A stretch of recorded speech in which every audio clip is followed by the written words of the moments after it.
Welcome to today's webinar, 30 or so things to make your content better. My name is Ian Lurie. I'm the CEO of Portent, and I'll be running the webinar and giving the presentation today. Just so everybody knows, I am a little diseased and somewhat stoned on Dayquil. I wanted to take a friend's suggestion to have a hot toddy on top of that, but figured that probably wouldn't work so well, so here I am. And I'm hoping that Vicks won't sue me for using their box in my presentation. I figure it's good promotion. Couple disclaimers. I was just making fun of Los Angeles. I grew up in New Jersey, lived in Los Angeles, so having grown up in New Jersey, swearing is sometimes punctuation for me. I will try to keep things PG, maybe PG-13 at worst, but I try to never say words that would not show up on A&E. So anyway, moving on from there. At the very end of this presentation, I will have a link. It will point back at a blog post on our site that has a link to the slide deck. It'll have a link to some sample HTML that I'm going to talk about in this presentation. It's also going to have a link eventually to the video that I'm recording right now. If you have questions in the course of this presentation, you can ask them in the questions box in GoToWebinar, or you can tweet me at PortentInt and at the hashtag PortentU. And I'll answer those questions at the end. If you raise your hand in the course of the presentation, I'll try to answer it, but I'm not a very good multitasker when it comes to presenting, so I'll have to be kind of careful about that. Now, I'll tell you one thing right away. This presentation is very much tactical. All right, this is almost pure tactics. I'm not going to talk much strategy, and there's a reason for that I'll get to in a minute. But part of what I have to warn everybody is some of this stuff you've heard from me before. I'm going to talk about some little content polish tricks that I've talked about before, and I guess what I'm going to say is I still see these things happening all the time, and I'll stop saying these things when we all start doing them. I am as guilty as everybody else at lapsing on a lot of this stuff. And part of why I hit tactics so much and so often is because you can have the best strategy in the world and you're still fighting against hundreds or thousands of other sites and writers and content producers who are all really good at this, who are all producing good stuff, and somehow you have to stand out.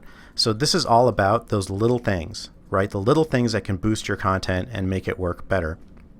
It's really, really important that you execute on this stuff, because execution is half the battle here.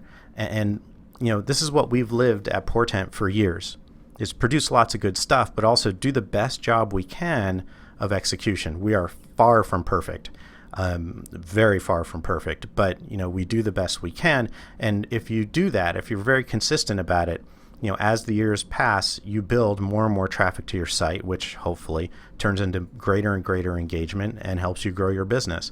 But it is more than just the strategy. And believe me, strategy is crucial. And I'm not downplaying strategy. We help clients build strategy. But at the same time, you got to be doing those little things. And part of this is it's easy for folks to look at this and say, oh, you know what? Never mind. I'm an executive, I'm a manager, I'm a team lead. I'm not the one who's producing this content anymore. And because I'm not the one producing this content anymore, I don't actually need to worry about the detail stuff, right? I need to have my team take care of that. I can't take care of it myself. Well, even in that case, this is about team expectations. All right. This is about everybody on the team knowing what to expect of everybody else. So for example, if you're a producer, a writer, or something else, you need to be able to communicate with the designer in their language. If you're a designer, you need to know what to expect to be handed to you when you get a piece of content. If you're in charge, if you're the CEO, CMO, VP of marketing, manager of the marketing team, head of content, whatever, you need to know what you need to expect from your team, and you need to set a lot of very clear expectations around that. It has to be something that's really that you can put down on paper. This is how it will look. And that's what a lot of this is about. Okay, it's about polishing up your content and ensuring that what you present has a certain consistent level of quality and adheres to a certain fixed set of rules, so that no matter what cool stuff you create, it's always at a certain minimum level of quality. See, this is the Dayquil kicking in already. But anyway, I'll try not to start babbling here. I really will. The first rule here is it's all content. All right. The first thing I hear from potential clients all the time, and from my own team, by the way, and in my own brain, is that content is blog posts.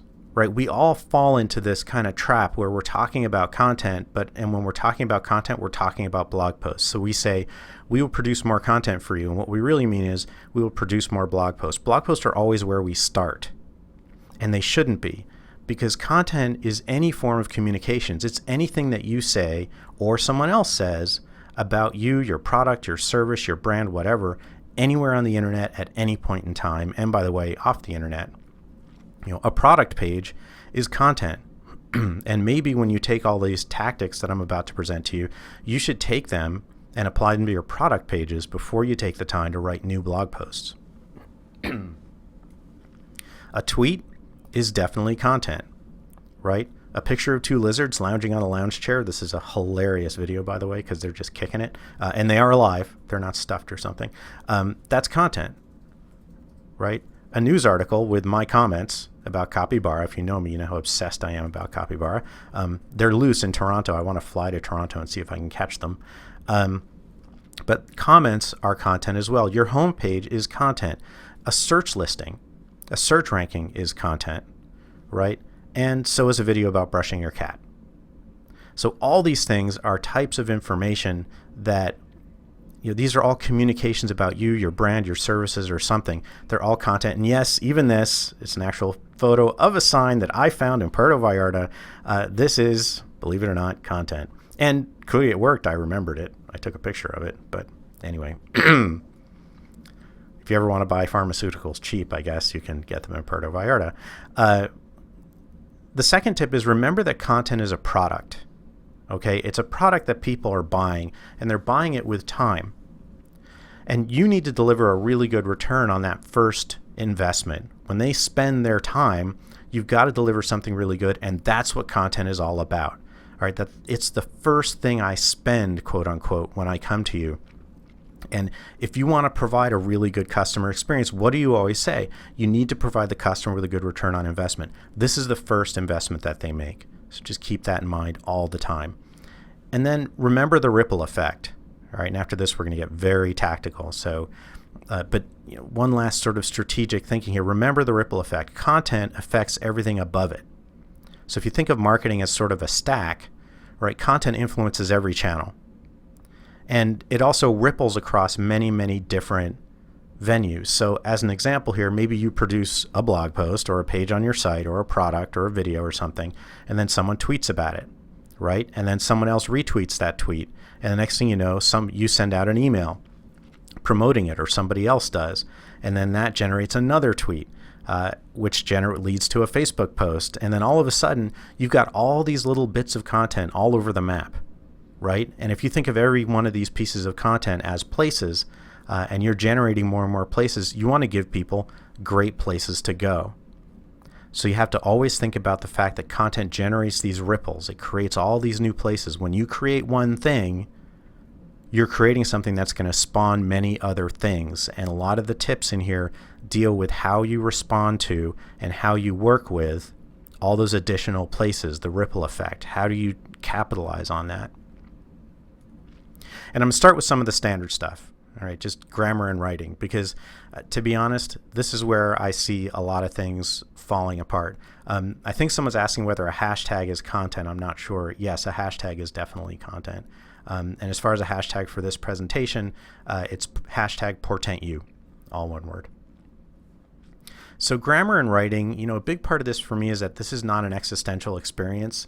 You're not James Joyce, and I will admit I have a certain hatred for James Joyce, having read Ulysses and a few other things like The Dubliners, and I'm still post-traumatic from it.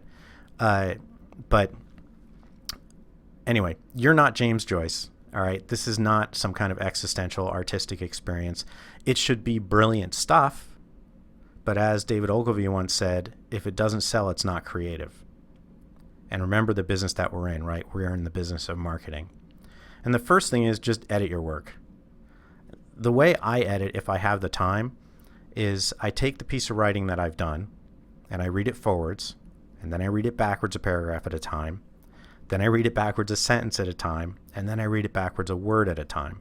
What that does for me is it lets me break things down, right? So first I read the whole thing as a unit, and then I read each paragraph, then each sentence, then each word, so that that normal syndrome that happens where you've looked at it so many times you don't catch the mistakes, that goes away. You're able to actually keep track of what's going on and read it as a new reader each time.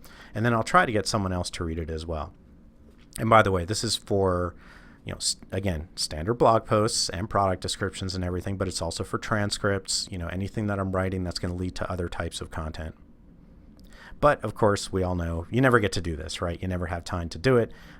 So there are some tools, and anyone who's heard me speak about this knows I have some favorite tools. The first one is Grammarly. Grammarly is a computerized editor for your content, and I will never say that a computer is better than a person at editing and at proofreading, but Grammarly is pretty awesome. All right, so you can take your content and paste it into Grammarly, and it finds things like, Brian's versus brains, and it finds things like where you use helmets, but it should be possessive instead of plural. So it's a little bit better than just a spell checker, and it's a lot better than the grammar checker in Microsoft Word or anything like that. So you definitely want to use Grammarly. And by the way, it has a plugin that runs in your email as well. So if you use Gmail or something, it can proof your emails, which of course are also content, even if you're just sending it to 2 or 3 people. So here you can see it caught all these issues. I fixed them all, and my score goes up, and I've just taken care of a few really embarrassing mistakes. You can use a site called wordy.com. I don't want to diss Wordy, but the thing I'll tell you is that you really have to know who it is that's doing the editing for you. So it's sort of it's not crowdsourced exactly, but it's a contract portal for editors. And I've had some very good editors, and I've had ones that have let some really bad stuff kind of pass by. Let's see, a couple people said they just lost volume. Is anyone else having issues with lost volume? Could be me leaning back from the mic or something. Everybody's saying there's no audio. Oh, goody. All right, hold on. Testing to see. Testing. And it's all showing that it's still working here, so I'm not sure exactly what's going on. Let me just double check. Is everybody seeing my slides change? Okay, well, I'm going to keep going.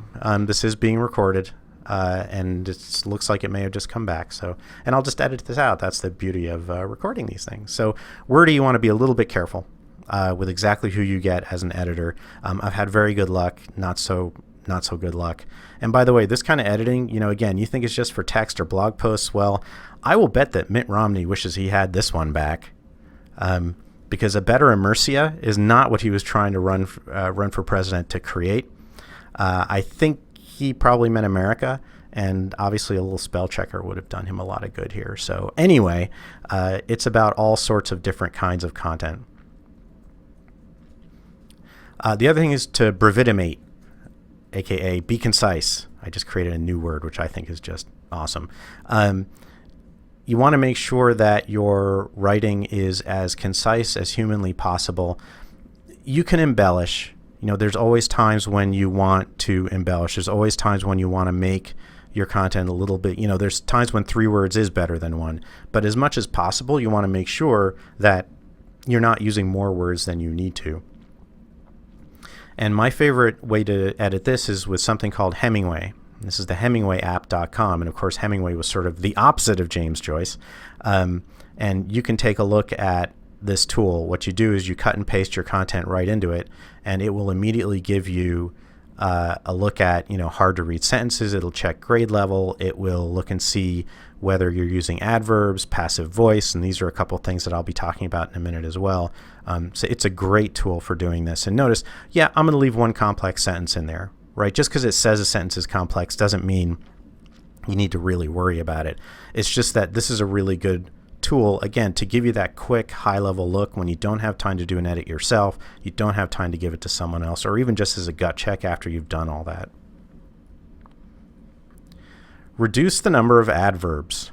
I this is a teenage thing now too. My kids are always saying, you know, I literally fell off the swing set. And I'm like, well, as opposed to figuratively falling off the swing set. Anyway, small side rant there. You don't want to use too many adverbs. And again, this is a silly detail thing, but set the expectation with your team, set it with yourself. If you're a designer, make sure, you know, if you're having trouble wedging a piece of text into a particular part of a layout, this is a good place to look first, right? Take out some of those adverbs. Learn to use commas. Again, seems like a silly thing, but I see this all the time. I saw it on a movie poster a couple years ago, this and the wrong use of lightning. So, you know, here, our planes have great restrooms, flight attendants.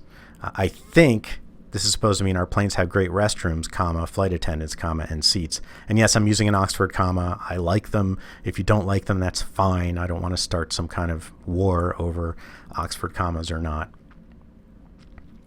Use the active voice. And this is probably the thing I see go wrong most often in online writing. And the reason for it is we're often trying to be polite.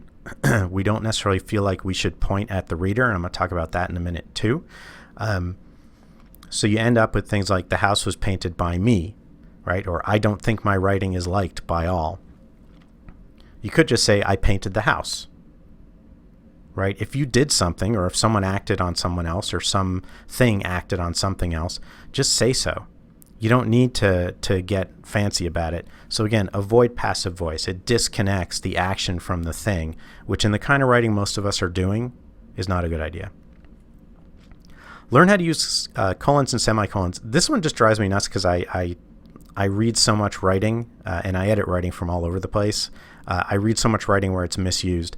You know, semicolons are for joining together sentences where you might otherwise use a conjunction if it makes sense. It's also for joining together, well, it's kind of wishy-washy, but joining together stuff that's kind of related. And it can also be used in lieu of a comma. So that's what you use a semicolon for. You use a colon for lists, right? So, or for a definition, you know, so you have the word, or this means colon, and then the definition. I'm sure I'm going to get a storm of tweets about how I'm saying this wrong, but the main thing to understand is semicolon is for linking things together.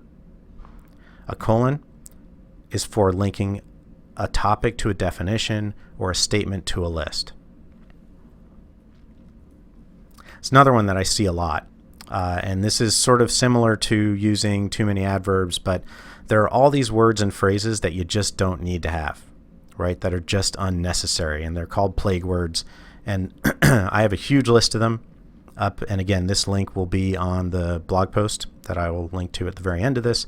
You know, plague words are just things, words and phrases where you can save yourself a lot of verbs and a lot of nouns. Like beyond a shadow of a doubt can just be definitely. You know, indeed, regardless, simply put, obviously, none of those need to be there, right? Indeed means whatever you're going to say is what you're saying, so just say it. Regardless, same thing. Simply put, well, I hope so. And obviously, well, if it is, then you don't need to say that.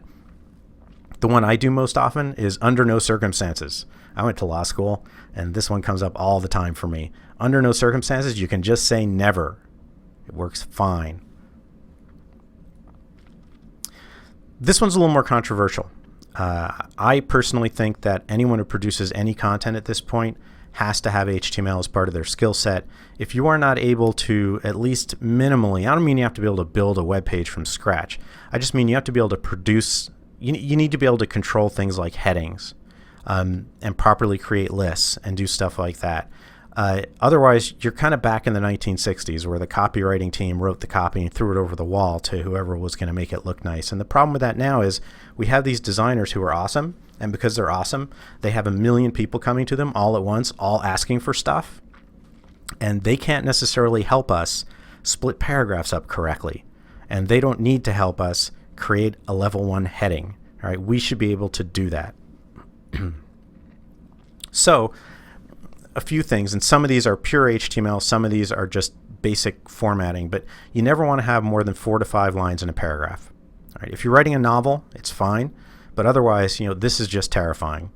and you don't need to show this to people, you want to break it up, right? Any kind of break, and you want to break it up logically. You don't just take a paragraph and break it into random sentences. But this does date back to the 60s and David Ogilvy, and this is one of the things that he talked about all the time. Now, HTML, when you're breaking up those paragraphs, use a paragraph element, not a line break. Okay, so the P and the less than greater than sign, that's a paragraph element. BR is a hard line break, and it's as if you're in a word processor like Microsoft Word, and a hard line break is when you hit Shift Enter, and a paragraph break is when you just hit Enter or Return, whatever you want to call it. This is how that looks in HTML. This is two hard line breaks to split up paragraphs like this. And the problem with that is it makes formatting a lot harder, and it makes it harder to move your content around. It makes it harder to repurpose your content. And as you'll see in a minute, it makes subtle changes to the way a page looks. This is the way you want to do it. So you can see this piece of content is surrounded by a P and then a closing P element, a closing P tag. That's the P element. And by the way, if you're using something like WordPress, it will do this for you, as long as you don't hit Shift Return. And this gives you a ton more versatility. It gives you better forming in most templates, because most designers will create specific formatting for paragraphs. And what their formatting will do is it will split paragraphs with a certain amount of spacing. It will make sure that lists and other things are spaced a certain way between paragraph elements. If you just use hard line breaks, none of that formatting comes into play, and things can look really, really strange. It's also much better for later redesigns, right? If you use paragraphs correctly, then all your design team has to do is tweak the cascading style sheets, the styles attached to paragraphs, and every paragraph on the site updates and adjusts. When you're doing a headline, and this is a lot like Microsoft Word, don't just bold something, use an actual heading element. So here, I created a heading on the page, right? Why don't digital marketers own the world? And I just made it bold, which does make it stand out, but it's not structurally a heading. Here, I actually created it as a level 1 heading. That's what that H1 is. And you can see it formats a little differently. Now, again, your designers can control how large, how small, the color, everything of a heading. But you want to use the H1, H2, H3 because it's just how this is supposed to work, right? HTML is a structured markup language. This creates the structure. And by the way, there are some SEO, we think, some SEO implications for this. I'm not going to dive too deep into that because that's not what this is about. This is about just producing really, really good polished stuff. But it is worth thinking about. Now, if you're using WordPress or a similar content management system, again, you can just set the style using a style dropdown. So this is in WordPress, and you'll notice if I click where it said paragraph, I can go from a paragraph to heading 1, heading 2, heading 3, and pre-formatted. All that stuff is in there for you. You just have to remember to use it instead of bolding the text and making it 3 points bigger, which I do still see a lot of people do because it's what you're used to, right? And by the way, these rules, using headings versus paragraphs versus everything else, they work in Microsoft Word and other word processors too. Excuse me for a minute. Sorry about that. Never have more than 13 to 15 words on a line. And people have pushed back against this, on me and said, really, have you tested that, et cetera, et cetera. I haven't. This is just sort of a standard that people have had for many, many, many years. And when I show something to people like this, and then I compare it to something like this, invariably they find this easier to read. And it's not just the white space on either side. If I trim off the white space, they still find it easier to read. Fewer words per line, especially when you're reading on a screen. Screens have come a long way, but they are still harder to read. They're harder to use. The more you can do to give your readers a break, the better. And this might require a little bit of your designer's time once, because they may have to tweak the template to make sure that this happens. Make fonts larger, make them smaller, whatever. But at least you know what to ask for, right? You can now go and say, hey, you know what? I'd like to make sure there's 13 to 15 words on a line. Can you make that change for me? As opposed to just saying, this doesn't look right. Can you please fix it? The other thing you want to do, if you can, is break up your series of paragraphs. So, have 3 to 5 paragraphs and then a heading. And generally, in any written content, what you're going to see is you will have breaks in your topics. Your content will structure that way. So here, I've got all my content in one big mishmash. Here, I've added some headings in between. You can see the difference, right? It's much easier to progress through this. Whether you're scanning or not, it's just easier to figure out exactly what it is that you're going to read as you move through this piece of writing. And by the way, this is also true of things like infographics and slide decks, where you want to have some form of transition between chunks of information.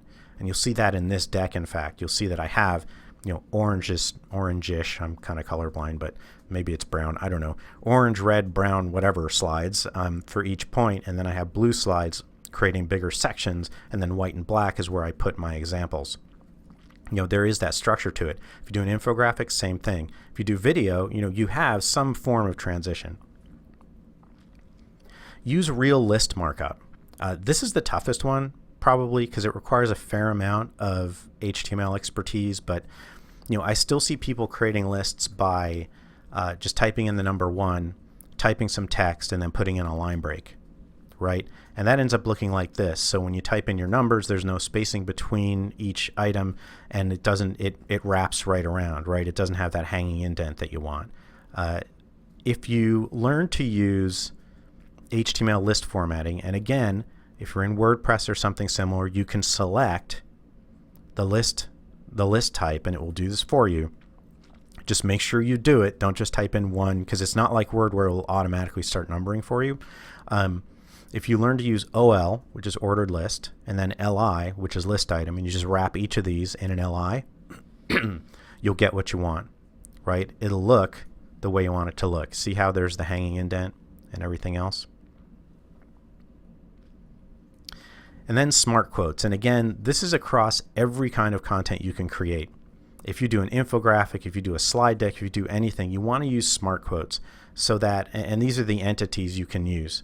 So if you want to do a single right-hand quote, you use that set of letters and characters. And I know that looks like a pain, but if you use a shortcut tool like Text Expander, it's very easy, because I just do .rd and hit tab and it shows up. So here's what it looks like if you don't use smart quotes, right? And it almost looks, I don't know how to put it, it looks kind of techy. It looks like it's text on a screen. If you use a smart quote, do you see the difference? You got that curly Q on the quote. It looks better. There's something about it. I don't know. It just looks more sophisticated. And in fact, if you go through the entire piece of writing and do that, if you read this, it has a different feel to it. And it's one of those little things that when you do it, no one's going to look at it and say, oh, hey, they used entities, they used smart quotes. They're not going to say that. But it's one of those little things that improves the return on time invested. And then you should use all the other entities that are out there too. So ellipsis, ampersand, em dash, en dash, these are all things that if you use the entities, they wrap correctly when your text wraps. If you're doing a graphic, it just looks better, because if you just do 3 dots for ellipsis, the spacing is different than if you do an ellipsis. Again, lots of little things that polish stuff up. And by the way, a lot of this does come down to, at some point, some sense of typography and design. I'm not actually going to go into the details of typography here, because I'm trying to stick to things that you as a content producer can do in your content with no intervention by someone else. I could do an entire other session on typography, and I'm not a typographer. I'm going to steer clear of that here, though. In any content you do not be afraid to point. In written content, that means not using 1 and instead of just saying you. And that's perfectly fine. And there's very few styles of writing in marketing where I see it necessary to use 1. There are other styles of writing where you want to do this, but using you has a lot of pluses to it. For one thing, it's gender neutral. For another, it immediately tells the reader, oh, okay, this is for me. And also, it lets you write much more concisely, which was an adverb. Sorry, my bad. Was it an adverb? I think it was an adverb. So instead of sites, and sometimes that makes your writing longer, right? Sites perform better. Your site performs better. Right? That has more of an impact on me. Oh, my site's going to perform better. Okay, that's really important. And again, if you're doing video, this means looking at the camera, right? Looking at the screen. And if you look at Moz's Whiteboard Fridays, for example, they do a good job of making sure that a person is looking at the screen, not at the whiteboard the entire time. That's really aiming the content at the reader or the viewer. Which brings me to visuals. And this opens up a whole set of pet peeves for me. I'm kind of actually just a big container of pet peeves. So this just opens a different cubbyhole of pet peeves. Visuals are obviously desirable, and this is in video, it's in photographs, it's whatever. Don't use stock imagery, okay, if you possibly can, because it's usually really obvious. I believe it was the Rubio campaign here in the United States, but Marco Rubio, a presidential candidate, did a video, I think it was him, about America and running for president, but he used stock video from Canada.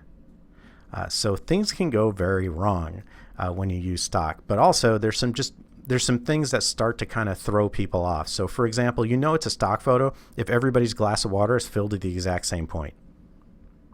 All right, either you're in the nicest restaurant ever and there's a really aggressive water refill person, or there's something really odd. Also, I don't know if you noticed, but the first two water glasses are in almost the same location. And this starts to feel like the Stepford marketing team. The other thing is, this is 5 happy people in a meeting. And this just ticked me off, but they all appear to have perfect skin, which, I'm 47 and the zits are competing with the receding hairline and the wrinkles. So I don't know how they got 5 people with perfect skin who are all happy to be in a meeting and all happen to drink water at exactly the same speed. But this is a stock photograph. And by the way, in case you were wondering, you can always just do a search on Google and see all the places that this image has been used. Okay, that is not good. Stock photos can be very painful. Why are these 2 people smiling and laughing when this maniac is up on the desk yelling at them through a megaphone? I don't understand what's going on here. Okay, don't use stock photos. And I'm exaggerating, of course. There are better stock photos than this, and I use them a lot. I do. If you're going to use stock photos, do something with them. All right. For example, you can add speech bubbles. Again, I'm being silly here, obviously. But you can add some personality to a stock photo. You can make it yours. Okay, so just like pointing at the reader in your writing, you can do that with your stock photos. And instead of having a stock photo that says, I went and downloaded something real quick and I pasted it into my writing so there'd be an image there, you can actually make it something that speaks directly to them. And the tool I use to do this is a tool called Comic Life. It runs on PC and Mac, Windows and Mac OS, and it lets you just create these cool speech bubbles. Now, you can also do this just in PowerPoint or whatever, but if you're just working with images where, randomly in other software, then this is the easiest way to create those speech bubbles. And I'm all about finding tools, by the way, that let me create graphically clean stuff without me being a designer, because I'm not a designer. So everything you're going to hear about in here, everything I'm talking about, they're sort of content polish tips for people who aren't designers and aren't programmers and aren't super sophisticated HTML experts.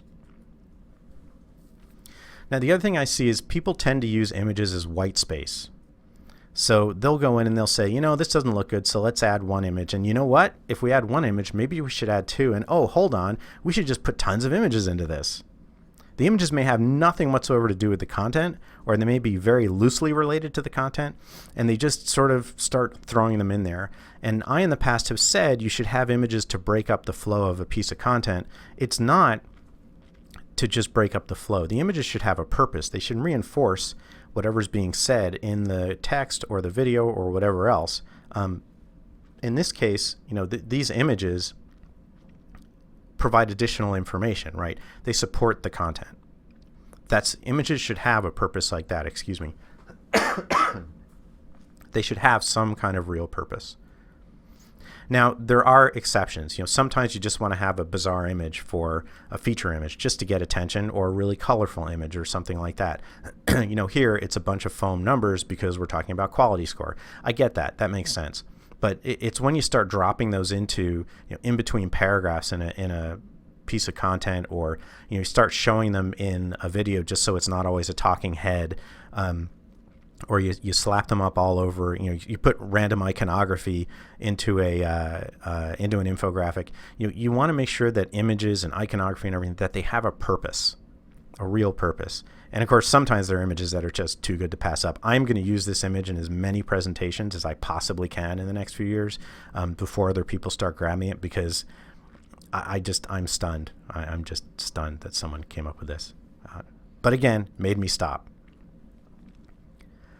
You also want to compress your images. Again, I talk about this one all the time. I will stop talking about it when we all start doing it. When I look at a website, I would say 9 times out of 10, it has images that are far larger in file size than they need to be. So when I say compress, I mean reduce the file size. One example of how to do that, this is a naked mole rat, by the way. It's a real living creature.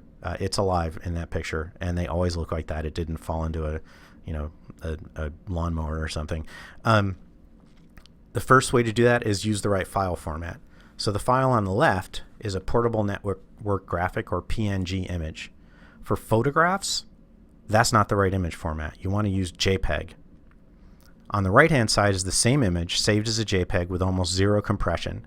It's 1/10 the size, which means it will load far faster.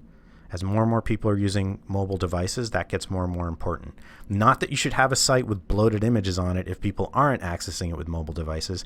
I'm just saying it's even more important. And again, if you think about expectations, when you get a site that's about to launch, when you get a photo and you add it to a piece of content, or you're reading a piece of content that your team has produced, you should expect that this has been done. If it has not been done, it should get done. And there are tools to check this, like Google PageSpeed, but usually it's pretty easy to tell. Because if you look at an image, if you download an image from a blog post or somewhere else, and it's a 800 pixel wide image and it's almost a megabyte in size, something's wrong. All right, there should never be an image on your site that's more than 300 or 400 kilobytes unless you're doing something really fancy. Like our site does a lot of responsive design, so we'll have some really large images on it. But we've also built a set that delivers smaller images that are smaller in dimension and in file size at the same time. Here's an example. So this is a JPEG image, really nice, really detailed. Just reduced it by a factor of 5, and I can't see a difference. Maybe you can. There are easy tools for this. You do not have to learn to use Photoshop to do this. On the Mac, on the Mac, there's a tool called Image Optim. It's free. It's just brilliant. You literally just click and drag images in there, and it compresses them for you. And it can set dimensions and everything else. You can use this if you just want to. Sorry, let me back up. The procedure is pretty simple, right? If you have an image on a site and it's the world labeled page1.jpg, you can download that image, run it through Image Optim, and then just upload it back to the site. Just copy right over it. If you can't do that, that's something you can hand over to whoever it is that maintains the site and say, enter in a help ticket, or just say, hey, if you have some time, when you have some time, can you please upload this? And as soon as they do, it's an instant upgrade. You don't have to do anything else. On the PC, you can look at Cesium. It's another free tool. And again, I'll stop talking about this when we all start doing it. When I can look at 10 sites and 5 of them are properly compressed, I promise I will stop belaboring this point. Well, okay, maybe I don't promise, but I will try very hard to stop belaboring this point. So a couple last things here. Conversations. Again, every piece of content you create creates those ripples. So if you do a social media post, or someone else does, you want to make sure that you respond to the ripples or that you create them yourself. So here someone's commenting that a person in front of them at the Starbucks drive-through bought them their drink. Okay? Starbucks was listening and immediately responded. Now, we don't all have the resources to do this, but this is a really good example of where someone created a piece of content about them, right? A ripple started. And to make sure the ripple kept going, Starbucks went and responded. Starbucks. This is not Battlestar Galactica. Wow. I will not take any more Dayquil today, I promise. Starbucks responds right away, right? They come in and they say, you know what? That's really cool. Yeah, it just made somebody's day. That's awesome. First of all, that person, Kristen, immediately says, oh, wow, Starbucks responded to me, right? And it's pointing, it's looking them in the eye. Second, everybody else sees it. Third, it perpetuates those ripples. If someone comments on something you post in a tool like Facebook, in a site like Facebook, answer those comments. So here's Cadillac talking about their new CTS or ATS-V, which is their super duper fast sort of ultimate behemoth car. And someone posts a question, right? Is this going to have blind spot technology? Now, if someone's asking that question, there's a reasonable chance they're either going to write about it or they're thinking about buying it. You might want to answer that comment. No one from Cadillac showed up and answered the comment. That's kind of sad, right? This was an opportunity to create a great ripple. This was an opportunity to do all sorts of cool stuff and engage this audience. And then on your own blog, answer comments. Even if you don't like them, I did a post on my blog a long time ago. It was sort of one of the, excuse me, one of the first ones that hit it big. And this is what somebody posted, saying I had no understanding of technical issues, which I found kind of funny. And I responded. And actually, this whole thing started with him and me. And I don't usually feed the trolls, but this one was just too much fun. You should respond to most comments. If you get a negative comment, say, I'm really sorry, can I help you with this, or I understand, but, or whatever else. And then if they're trolling, just stop. If someone, just says something really nice, say thanks. If someone, this is, Grey Wolf went in and said this about that post, that same post. And I just responded. I could have responded and said, I differ with you on this. But instead, he had a good point. So I just went and did it. But when I went and did it, I said, you know what? You're right. I'm going to remove the no follows now. Again, it's that ripple effect, right? You want to capitalize on it. If someone does that tweet, you want to be there to respond. If someone responds, you want to respond to that. If you see a piece of content performing well, you want to email it out to people that you know. So it's always perpetuating those ripples. More general tips before we wrap up here. Link when it makes sense. Okay, this is too much. That's too many links. Unless, even if you're selling umbrellas, I don't care. This makes more sense, right? Because these are links people are going to want to click. Someone may want to go and see the report on Bicycling Magazine. They may want to go see about this other bicycle. So instead of asking how many links should I have on the page, please don't ask that. Okay, there's no good answer to that. Instead of asking that, ask, will someone click this link? And think about it carefully. I mean, if someone clicked that link, would they genuinely be pleased by the result they got? This one sounds a little mean, but avoid the duh sentence. And I can say it because I do it probably more than anybody else. Just don't say the obvious stuff. Okay, I actually wrote this in a blog post once. Content is really important. Really? Who knew? You can just delete that sentence. You don't have to do anything else. You delete that sentence and I guarantee your writing will be better because you'll just dive right in. Same thing with a video, right? If this is a video script, don't waste precious seconds saying something obvious like that. Same thing in an infographic, right? You've got limited real estate. Don't do that. Again, think about return on time invested. Am I going to get a good return on time invested if I'm reading that? Avoid the bandwagon. All right. Everybody, Nike just deleted. Yeah, I think I'd get sued if I did that, but I like that. Blog posts, everybody went berserk about blog posts and they still are. And I get calls from people, how many blog posts will you write for me? Okay, sure. Yes, I understand. And we do need to write them. And that's because a blog is an easy content management system. But don't go too wild with it. If everybody else is doing it, chances are the results are going to be a little bit diluted by the sheer number of people. Infographics. Everybody went nuts on infographics. Infographics are still good if they are done well. If it's a useful infographic where using that format enhances the quality of the information. And that's really the key here, is use the right format. Right? Everybody right now is going nuts over Snapchat video. Well, ignoring the audience, forget about who looks at Snapchat. Is what you're about to talk about something that is improved by the fact that it's going to be delivered in a short video? Is it going to be improved by the fact that it goes away after a while? And there are cases like that. Which brings me to the fact that, yes, there are other formats and places to publish content, and you should never forget about this. SlideShare. SlideShare has been amazing for me, and I've stuck to it for years and years and years. And they made me a keynote author, and that's not because of some fantastic talent or connection. It was just sheer persistence on my part.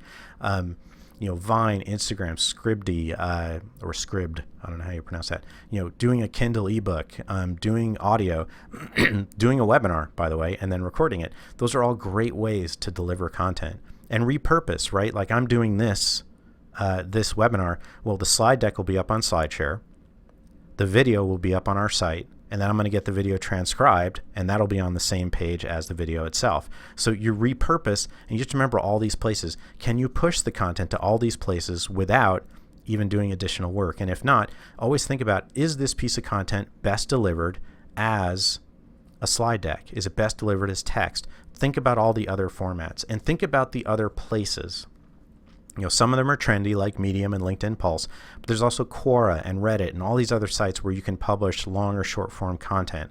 And I know people say, well, I'm using this to get more keywords on my site, which makes me want to stab myself in the liver with a spoon. But I understand the thinking behind that. First of all, that doesn't work. And second of all, think about the audiences. If you really want to use content just for SEO, then you want it to do two things, right? You want it to get links and improve relevance. Well, you're not going to get any links when your audience is teeny. So put your content where you can have a content dealer, someone who's going to push it out to many, many, many people. Do that a few times, build your audience, and then put stuff on your own site. That's why you publish elsewhere. And yeah, I went over 30 things. So remember that one piece of content impacts everything. Again, think about the ripple effect.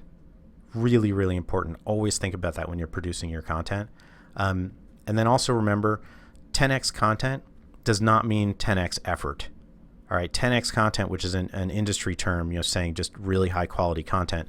That doesn't mean you have to do 10 times as much work. Do all these little things.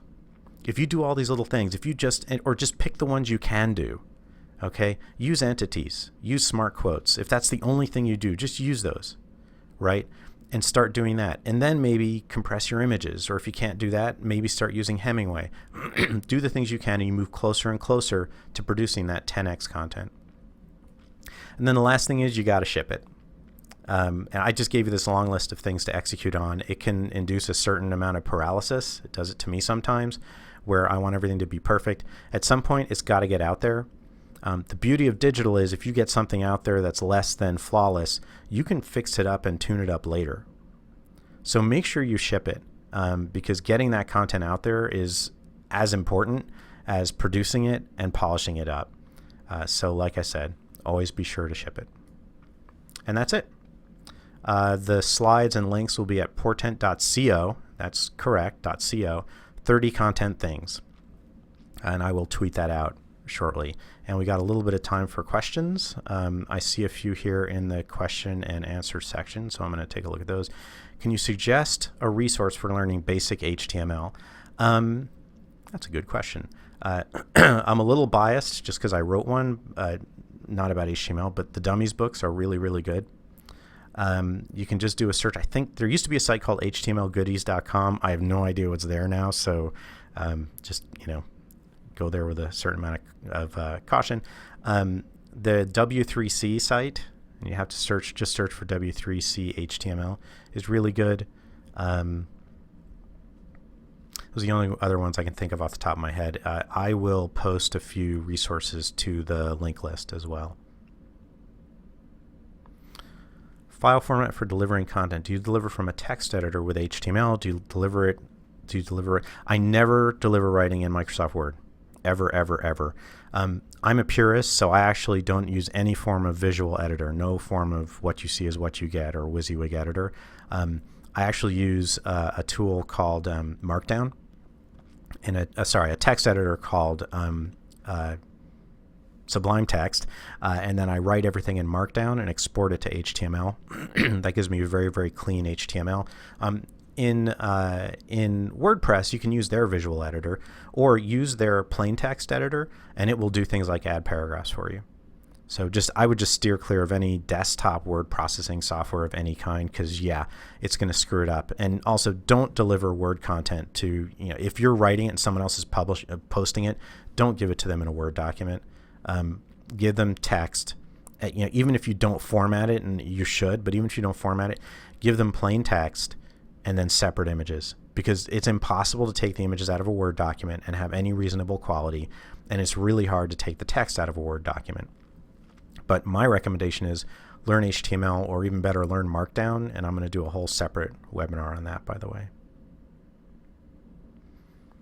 What was the image compressor for Windows? It's Caesium, C-A-E-S-I-U-M, as in Mary.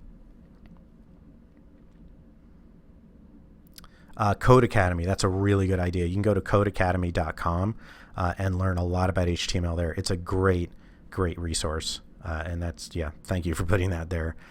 You're welcome. Good alternative source. What's a good alternative source for images rather than stock photos? I carry my cell phone around a lot, and I just take photos of interesting things. But also, usually the images in a particular piece of content are going to relate to the topic. So it might be screen captures or relevant stuff. It might be images of the things you are talking about. And again, you can use stock photos, just don't use them like stock photos. That's such a worthless piece of advice. But try to make sure if you use a stock photo, use something that's directly relevant, right? If you're talking about cars, about tires, make sure you have a car with a tire on it and point to it, and make sure that somehow reinforces the information that you've got. Josh, I'm not sure which, just suggested a site called Pexels, Pexels.com. It's another good place to go get some really cool images. They are still stock, and they'll show up around the web, but again, they don't look like your average stock photos. Let's see, next question. What are your thoughts on content length? If an article gets long, is it worth breaking it up into a series? Where do you draw the line, such as 10 paragraphs? I don't worry about content length at all. And if you read some of my posts, you'll know that I write posts that are 150 words. I've written posts that are 10,000 words. The main thing I look at is, will this be consumable? If I write a 10,000 word post and decide that it's just going to be a complete slog, then I'll break it up into smaller posts. But again, it has to make sense topically. So how do I put this? How do I explain this? If I write that 10,000 word post and it easily divides up into 4 sections, 4 chunks, I'm probably going to divide those up into smaller posts. If nothing in there can stand alone, then I'm going to make it one big post and just publish it all at once. What's your view on putting different text blocks or subjects in different colors on the page? It's more a design thing than I probably have the expertise for. I would say that I will generally look at changing background colors and things only for information that I need to somehow point out or differentiate.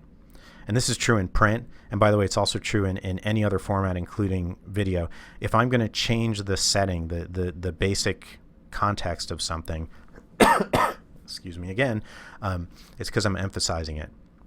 So if I'm going to go from a motion graphic in the background of a video to a static background, there's got to be a reason. If I'm going to change a chunk of text and put it on a gray background, it should be either a block quote or a pull quote or something like that.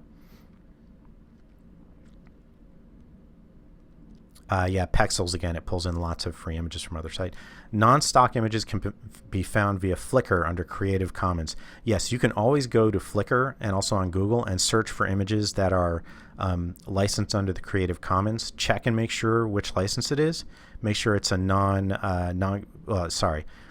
it probably has to be commercial and allow reuse, obviously, and make sure you always give credit for that image.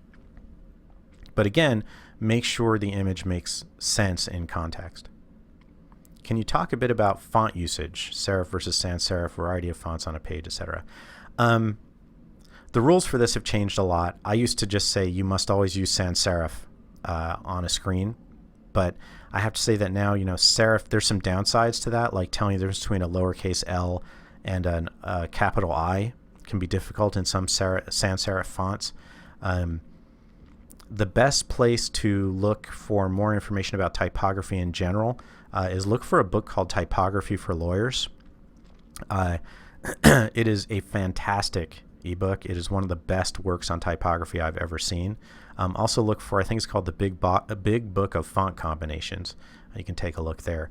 But generally, I don't want to see more than 2 types of fonts on a page, maybe 3. And that includes in an infographic, and it includes in video. I don't want to see fonts getting mixed up, because generally if you're getting that many kinds of fonts, you're doing it for the sake of using different fonts. That's never a good idea in content. You want to make sure that you're using, there's a reason again. Does Notepad work as a text editor? Yes, it will work as a text editor. The feature set is pretty limited in Notepad. I would look at something like Sublime Text or well, Sublime Text is the one that springs to mind for me, just because I use it so much, because it just has so many nice ways to set it up to make it easier, but you can always use Notepad. Does uploading content through a program like Hootsuite to multiple social media platforms decrease visibility versus posting individually on each one? A while ago, Facebook said, they came out and said that yes, using some kind of convenience posting software will impact the edge rank of that content. Now, Facebook doesn't really use edge rank anymore, but I know if I'm Facebook, I don't want to rank content as high if someone's spamming it out, not spamming it out. If they're posting it out to many, many different accounts at once, I want to rank content that's written and designed purely for Facebook. And that goes for Buffer too. And I use Buffer all the time, but I generally use it for Twitter for that reason. I don't think Twitter hits you for that, but use a program like Hootsuite because it makes your life easier. The other thing I would say is, who knows how much of an impact it has? It may be a tiny impact. Try it. See if you get a lot less visibility. Let's see, you got a few questions in off of Twitter. John asks, can you talk a little more about how involved you think marketing leadership should be in this kind of attention to detail? How do you balance that between training or expectation setting, spot checks, and intervention? John, I can only tell you how I do it, and I'm a little bit of an outlier, but I set expectations, definitely. I also do a lot of trainings, and I always offer to my team that they can always come to me with a piece of content, and I can work with them on it. And then I don't just take it and edit it. I'm going to sit down with them and point stuff out. And then if there's no time at all, I will edit it, but I make sure there are comments and I make sure I explain why I'm making those changes. Intervention, look, you're responsible for the quality of what's getting out there. At some point, excuse me, you do have to intervene if you really think there's problems. Now, I wouldn't intervene to get that last 10% of polish. That's a training opportunity, a teaching opportunity. You intervene if things are really coming off the rails. Spot checks, again, hard to tell. I love to read my team's stuff, so I guess it's always being spot checked. I don't know if that helps or not. Sean asks, I've heard you talk about the fact that Google spell checks websites as a measure of overall quality, which impacts my ability to move up in search results. Do they check grammar and readability as well? If so, how would you use this to justify more expensive or time-intensive content to our leadership team? All right, so I'm going to have a brief rant here. If you have to convince your leadership team of the value of good grammar and spelling, please let me know, quit your job, and come work for me, because that is possibly the most painful thing I've ever heard. That said, yeah, it does impact your site on Google. It is one of those little factors. Obviously, getting 20 really top quality links from major outlets and their organic links and everything else, that's a bigger deal. But everything you can do to polish your content helps. If for no other reason, then we know Google looks at bounce back, right? We know that if someone clicks on a search result and bounces right back to the search result, they see that as a problem. We're almost out of time. I'm going to try and jump through these last 2 that I've got from Twitter, and then we can, I'm happy to take questions over Twitter as well later on. Jessica asks, if we were going to do something with this, would you advise starting with people who are creating our content or the folks editing our content before we publish it to our site? I would always start with the content creators, because if the content creators learn how to do this and do a good job, it reduces the burden on the editors to be proofreaders, which is different. and lets the editors be editors. So it's always best to start this at the very core of what you're doing, of the team. Steve asked, also, a lot of those content producers are going to become your editors someday, so can't hurt. Steve asked, you mentioned a lot of really nitty-gritty things here, which are hard to argue with, but can take a lot of time to fix during review. How long do you think it takes for this kind of quality-first approach to pay off? Excuse me. How do we know if it's working? Well, quality-first approach, first of all, instead of thinking about justifying the resources, think about the resources you have and do what you can. Because it's always hard to reach out and say, I need more resources. And I need it because of this. Because people will then say, well, why can't you just do it that way in the first place? So first thing, as far as justifying it, again, how long does it take for it to have an effect? I mean, it has an effect the moment someone reads a piece of content that has a compressed image, so it loads faster and is divided up so that they read more of the content, or is an infographic that's truly compelling. That has an instant impact. What's the impact? I don't know. And ROI of content, I could rant for hours and hours and everybody would sign off and I get fired by all my clients. So I'm not going to do that. I'm just going to say, look, this is talking, right? This stuff you're creating, this is talking. And the better job you do of talking, the more likely you are to keep your customers and keep your clients and get more good customers and clients. So we got 2 more things in the questions area. I'm going to get through these. I understand people have to go, but what about syndicated blog posts? Some marketing services offer 1 syndicated blog post per week and then package them in a monthly newsletter. Seems good for content generation. However, it's non-unique. Okay, I'm going to insult about 1,000 people here. I've never seen good writing from a syndicated blog post service. I'm sorry, I just haven't. But leaving that out, is your audience going to be are they going to truly get a return on time invested with that syndicated post? If the answer is yes, then it's worth it. If not, then don't. Just because something isn't unique doesn't mean it won't provide a return on time invested, because your readers may know you and not the other place it's being published. But again, you really got to look at the writing. I have not seen very high quality writing. Also, always take those blog posts, cut and paste a sentence into Google and no, never mind that, because they're not unique. Just approach it with caution, and if you think it'll provide that return on time invested, go for it.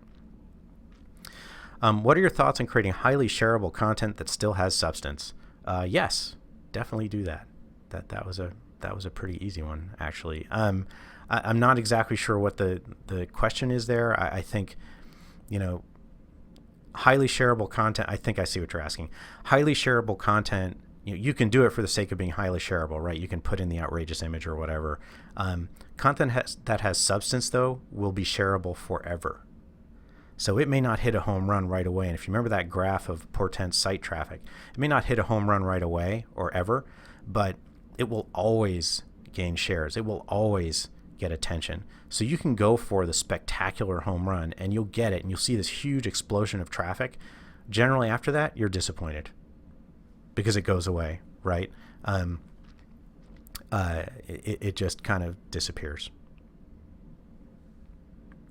All right, everybody, that's it. Remember, you can tweet questions to me at @portentint, and the slides and links are at portent.co/30contentthings, all lowercase, and I will be posting the video and some other links there shortly. Thank you very much.